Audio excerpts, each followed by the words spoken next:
Katika amri 10, amri ya 6, ya 7, ya 8 na ya 9 ndizo zinazokataza matendo maovu ya uuaji, uzinzi, wizi na kutoa ushahidi wa uongo. Na kisha kuna amri moja inayokataza jambo ambalo hupelekea kwenye mauaji, uzinzi, wizi na kuapa kwa uongo. Ni ipi? Ni ya mwisho kati ya zile 10, nayo inasema usitamani chochote alicho nacho jirani yako. Usitamani wenzi wao, nyumba zao, watumishi wao, wanyama wao, wala mali yao yoyote. Ili kuelewa amri hii na umuhimu wake kwa kipekee, jambo la kwanza la kuelewa ni kwamba hii ndiyo amri moja pekee kati ya zile amri 10 ambayo inadhibiti mawazo.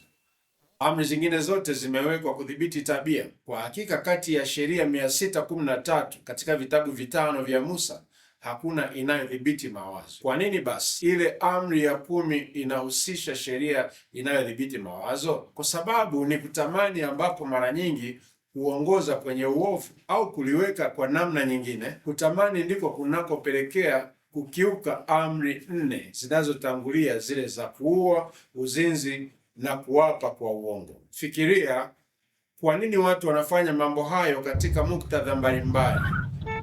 Ni kwa sababu wanatamani vitu ambavyo ni vya watu wengine. Ni wazi kwamba hiyo ndiyo sababu ya watu kuiba. Wezi hutamani mali ya wahanga wao, lakini pia ndiyo sababu ya mauaji mengi, na kutamani kwa wazi ndiyo sababu pia ya kuzini au kumtaka mke wa mtu mwingine. Kuhusiana na kutoa ushahidi wa uongo au kushuhudia uongo katika amri 10, hilo linafanyika ili kuficha uhalifu mwingine wowote unaosababishwa na kutamani.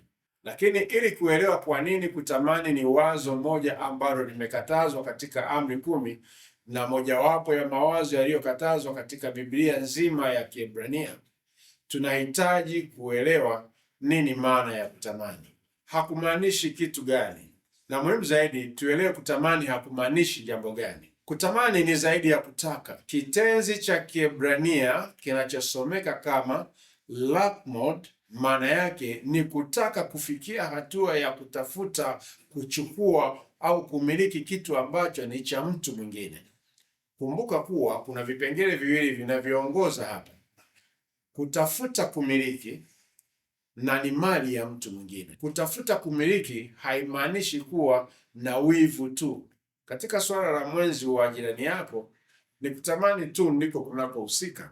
Hapa wivu wala tamaa havikatazwi katika amri 10. Unaweza kukuharibu kisaikolojia na kihisia, lakini hakuna hata moja lililokatazwa katika amri 10. Kwa nini? Kwa sababu wivu sio sawa na kutamani, na kutamani ambako kunaongoza katika kuiba, kuzini na wakati mwingine hata kuua. Hebu nieleze hili kwa namna nyingine. Amri ya 10 haikukatazi kusema wow, jirani yangu ana nyumba nzuri au gari zuri au mwenzi mzuri, natamani ningekuwa na nyumba kama hiyo au gari au mwenzi kama huyo. Hiyo inaweza kuishia kwenye uharibifu, lakini pia inaweza kuishia kwenye kujenga. Kivipi? Inaweza kukuchochea kufanya kazi kwa bidii na kuboresha maisha yako ili uweze kupata nyumba, gari, mwenzi kama wa jirani yako.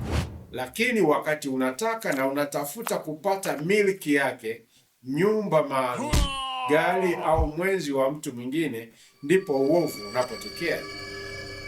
Na hayo ndiyo amri 10 inakataza. Kwa hiyo mojawapo ya amri hizi 10, kanuni hizi 10 za msingi za maisha lazima zifuatwe: kujizuia wenyewe, kutamani kitu cha jirani yetu. Chochote ambacho ni cha mtu mwingine lazima kichukuliwe kuwa kitakatifu.